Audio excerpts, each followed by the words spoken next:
Hello, welcome back to Halftime TV viewers and subscribers, and for those who are joining us for the first time, welcome to Halftime TV.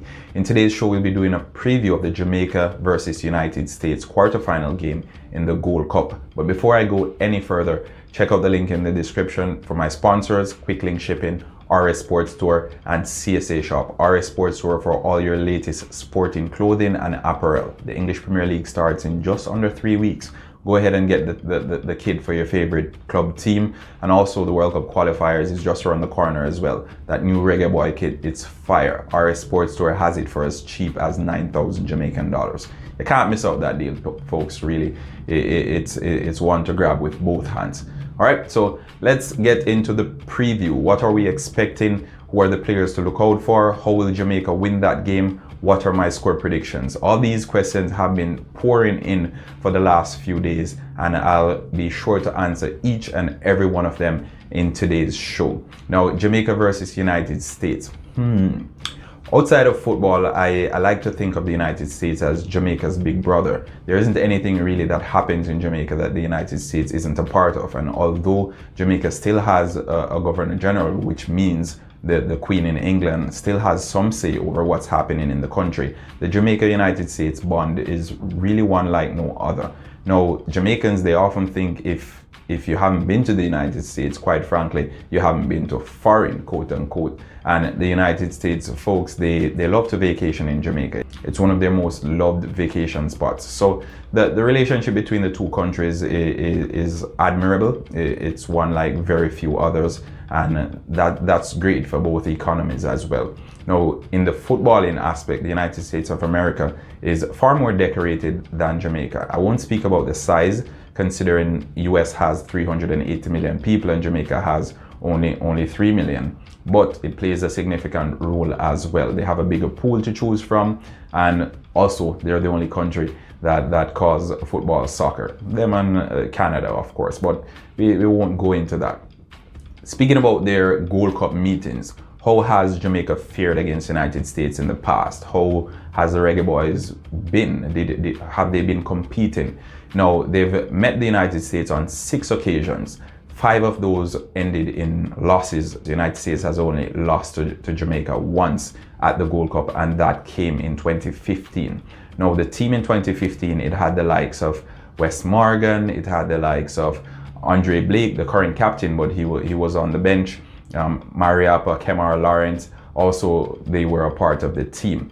We go into this game with the luxury of experience that these players bring, but also with the blessing of youth, with the likes of Tyreek McGee, who made his first start against Costa Rica in the previous game. The Reggae Boys have only failed to score twice against the United States during these 6 meetings, and going up against an inexperienced US backline, I expect them to be on the score sheet again. Although the strikers have been called for concern lately, and the previous showings that we've seen, it's not convincing by any margin whatsoever. I still think going into the game, we can expect from some of those big names in the Jamaican national team. Leon Bailey, he's due a big game in the Reggae Boys colors. Will this be the one? I truly hope so. The last time the US won the Gold Cup, it was at the expense of the Reggae Boys. They won that one in 2017, and although it's one that we took with a grain of salt, it's also a step in the right direction, which means we've been to 2 Gold Cup finals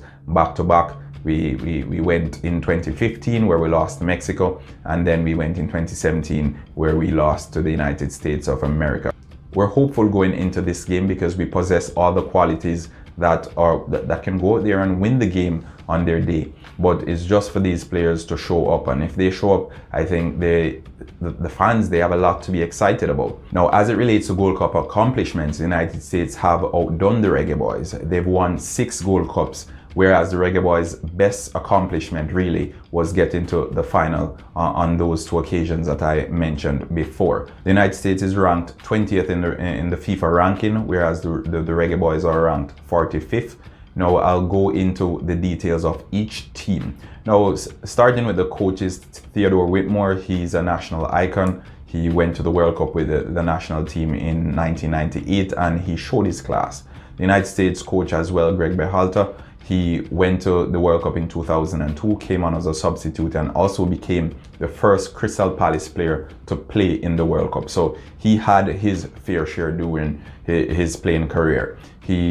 As a coach, he's had 72% win ratio, which is quite commendable. And we saw a few days ago where Theodore Whitmore only needed a few more wins to become Jamaica's winningest manager of all times. So both managers are quite decorated in their own right. They've worked with their squads, they've left their identity on their respective squads. And as we look forward to this game, both managers will be playing a key role in what happens, what transpires at the end of the day. Now, there are two types of managers. There are those who are reactive, meaning they assess the opposition and then they set up their team to counter that opposition. And then there are those who trust in their system and they stand by their system regardless of the opposition that they're up against. We've seen this time and time again.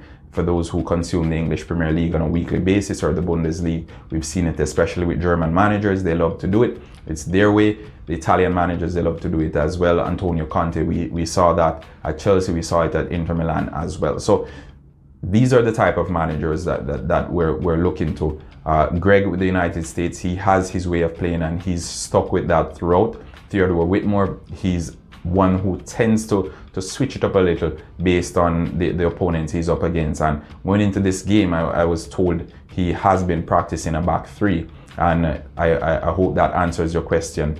He's preparing to counter what the United States is offering. Now, for the longest while, the midfield pairing of the Jamaican national team has been cause for concern. We've discussed who are the best options to play in that midfield pivot role. We've rotated, we've cut, we've twisted, we've done all these things, and we still haven't arrived at a unanimous decision as yet. We still haven't arrived at a decision that suits all. Going into the game against the United States, our midfielders will be up against a 19-year-old Gianluca Buscio, and has been attracting interest from both the Serie A and the Bundesliga. At only 19 years old, it speaks volumes about the quality he has, and hats off to Greg for placing this level of faith and trust in the youngster. We hope to see something similar from Theodore Whitmore in unleashing one Tyreek McGee, but I'm not aware of the lineup as yet, so I won't delve too much into that. And Jamaica shouldn't overthink it. I've heard rumors saying, okay,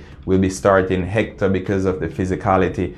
Yes, they're physical, but also they're inexperienced. And I think Speedy Williams can give us a good showing if we pair him with Daniel Johnson. In addition to Gianluca and Williamson, the United States, this current United States Gold Cup squad is basically entailing 10 other debutants, individuals who are playing in their first Gold Cup. Unlike Jamaica, however, there are a number of players in the US national team who are 19, 20, and 21. They have quite a few players who range between that age group. And I think giving the youth an opportunity to showcase their skills and to stake a claim for themselves, especially ahead of the World Cup qualifiers coming up in a few months, is commendable from the United States national coach. Now, from the Nations League win a few weeks ago, they've only retained the services of 4 persons. 4 individuals who played in the Nations League are currently in this squad that the US have assembled. Nonetheless, I still think the United States, they pose a significant threat to the Reggae Boyz' hope of winning their first Gold Cup tournament. I think although the US, they don't have that out and out big name striker, they've struggled in the number 9 position for quite some time, and with the likes of Jose Altidore out for whatever reason. We know he was having some issues with his club Toronto FC, and as a result it didn't really transition over to the national team. They'll be looking to Daryl Dyke. Now, Daryl Dyke, he had an okay season at Barnsley in the English Championship, and he's done well for himself with the national team, but is he the one to lead them forward? He has all the attributes of a top quality striker.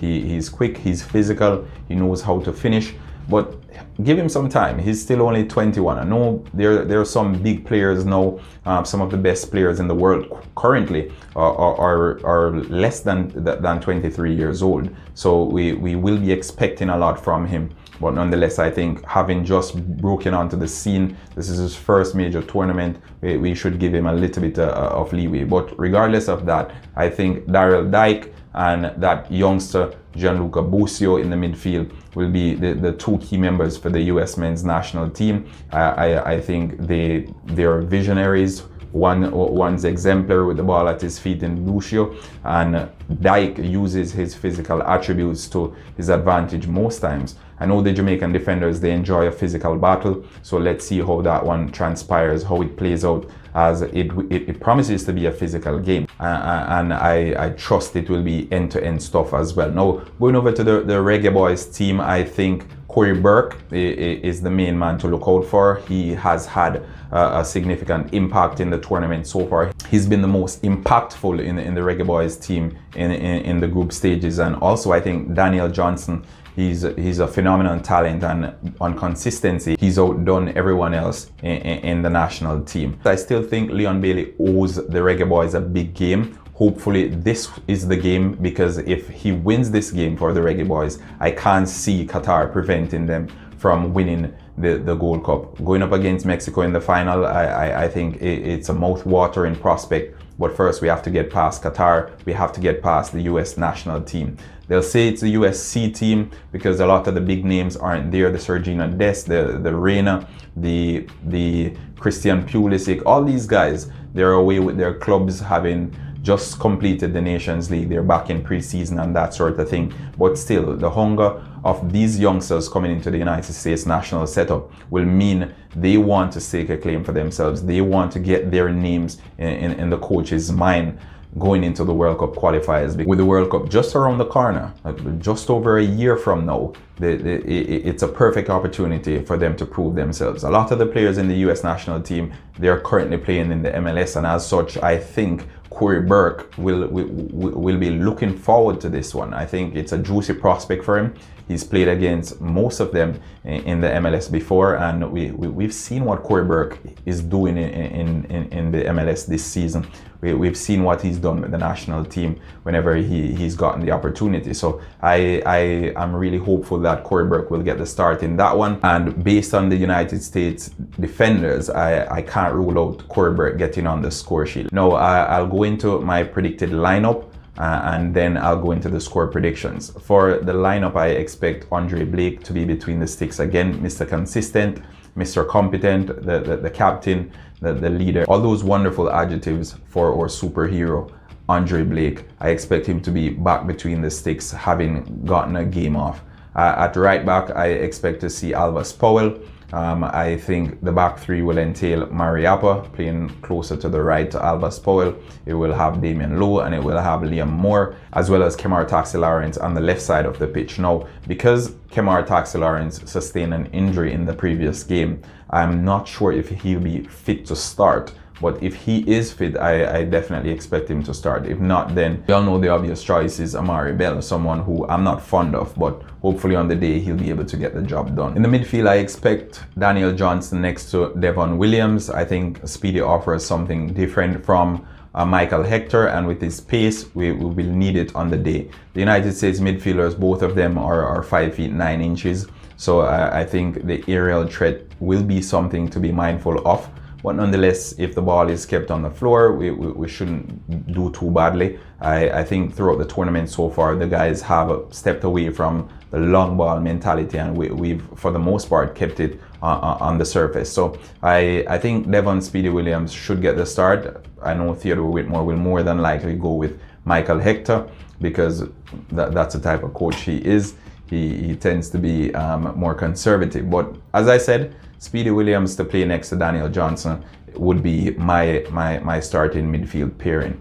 In the top third of the pitch, I'll have Leon Bailey, I'll have Bobby Reid, and I'll have Corey Burke. Now, as I said before, Corey Burke has to start. He has the expertise of playing against these players in the MLS, and also he's had a wonderful tournament so far. Of all the strikers we have in that Reggae Boy setup, I think Corey Burke has been most consistent, and him starting in the second game that the Reggae Boys played showed that he wanted to be out there. He showed his hunger, his aggression, his pressing, all that fun stuff. Corey Burke delivered that, and I think he deserves the starting spot in the game against the United States. On the left, we know Bobby Reid is back in the national team, and I don't need to make an argument for Bobby Reid. We know the quality player he is. Coming in from Fulham, he staked a claim for himself, and the goal he scored in that first game, arguably the goal of the tournament so far, has justified every selection he's had. So I don't need to go too much into it. Leon Bailey, he got a rest